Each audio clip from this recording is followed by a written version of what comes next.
pretty cool that the Ice Climbers were put back into Smash Ultimate with every other past Smash character, but was their actual game even any good?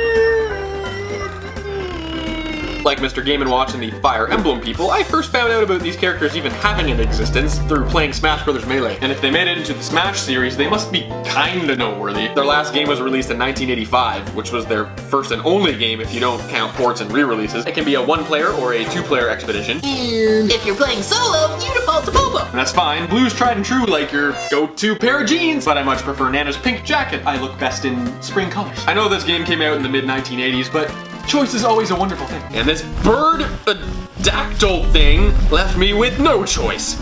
I have to kill him. He stole produce that I produced from my farm. Do you know how long that took me to grow in Stardew Valley? And it's not just a damn eggplant. Oh, no siree, Bob. At the end of every level, the tip of every mountain top, there is a bonus round where after you grab all the groceries, you have to grab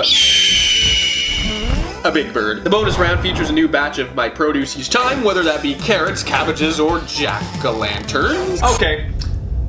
This bird card my pumpkins? It's not even that time of year yet. At the time of filming this, what's he gonna do? Just sell these as decorations to winners? Because the only store he's allowed to shop at is, losers, and I'm about to cash in my gift card. I definitely have to get my core back. I have a secret way of growing it that gives you extra life. And subsequently, it's the only way to get an extra life in the game. The NES game consists of 32 levels. From the main menu, you can also choose what level you'd like to start on if you want. There's an arcade version called Versus Ice Climber that came out later that had more tough levels, more effects, and enemies, and then that got re-released on Famicom in Japan, but was downgraded from the arcade version. And like the Mario Brothers arcade game, if you go all the way left or right on the screen, you'll end up on the opposite side. Each successive level gets harder than the next, because normally that's what video games do, and you'll start encountering new obstacles. It's rule number 756 in the Explorer's Handbook.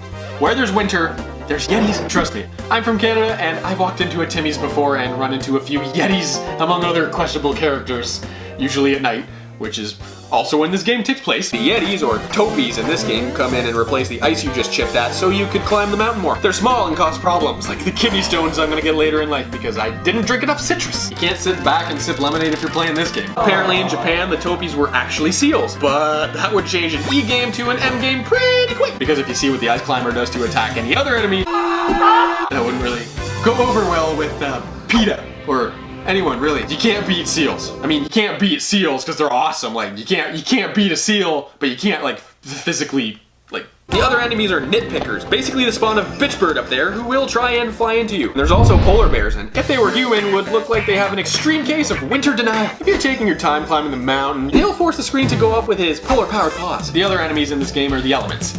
Nature itself. There's falling icicles. Thanks, condensation. Conveyor belt-like floors that are a real pain in my parka, and clouds that start to travel at alarmingly fast speeds. What, do I need to be Goku to ride one of these things? But the greatest enemy of the entire game is yourself. And not the, like, the Zelda version of yourself where you fight like a shadow version. Wow. Sega stole that idea. But in the sense that you have to practice as much as an athlete in the NBA to be able to jump properly. Which is weird to me because the game was developed by Nintendo, you know, the people who made Jumpman Mario.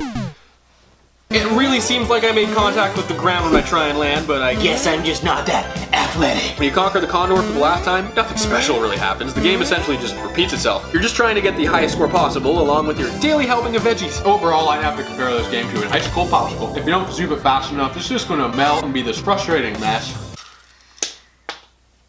The Ice Climbers are cool in Smash Brothers, but they still have a bit of a mountain to climb if they want to be in a game that's fun for longer than 5 minutes. If you guys played this game, what did you think of it? Subscribe, comment, like, follow me on Instagram, and, make sure you wear a jacket, because it can get pretty frigid out there.